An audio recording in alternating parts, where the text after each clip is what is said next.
Le subjonctif présent. Alors, dans quel cas va-t-on l'utiliser? Quand l'emploie-t-on? Alors, le subjonctif présent s'emploie généralement dans ce qu'on appelle les propositions subordonnées, c'est-à-dire les P2. Je vais donner un premier exemple. Je souhaite que tu réussisses. La P2 ici, c'est le que tu réussisses. Un autre exemple. Il faut que vous alliez immédiatement chez le médecin. Alors le subjonctif exprime souvent un souhait, une obligation, un doute, un conseil, une supposition. Les verbes au subjonctif sont assez souvent inclus dans une proposition subordonnée qui est introduite par le que. Donc cette proposition, on l'appelle souvent enchâssée. Exemple, demain, il est probable que je sois absente. Ici, le verbe de la P1 exprime une supposition, on n'est pas sûr, on suppose. Le verbe de la P2 sera donc au subjonctif, le je sois.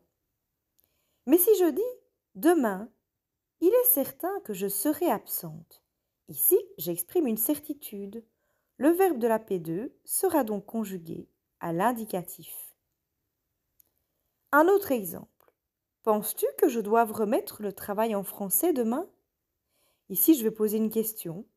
Donc, l'emploi du subjonctif dans la P2 est nécessaire. Je n'en suis pas sûre, je soulève une interrogation. Alors que si je dis « je sais que je dois remettre mon travail en français demain », ici, c'est une certitude. Donc, je vais employer l'indicatif dans la P2. As-tu compris? Voyons voir. Quelle est la différence entre les énoncés suivants, selon toi? Donc, première phrase. On sait que vous courez les brocantes chaque dimanche.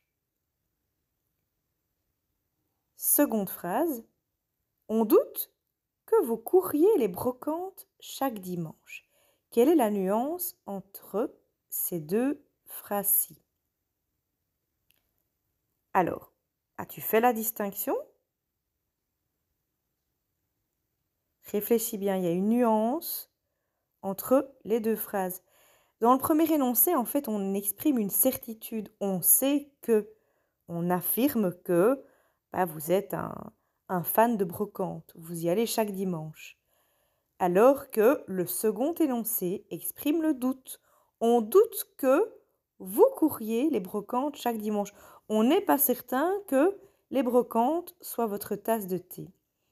Alors moi, je vous encourage à consulter un Becherel ou une grammaire si vous avez un doute sur les terminaisons, parce qu'elles ne sont pas si simples et on reverra ça évidemment en présentiel dans les exercices. Bon travail dans ton livre cahier et à demain!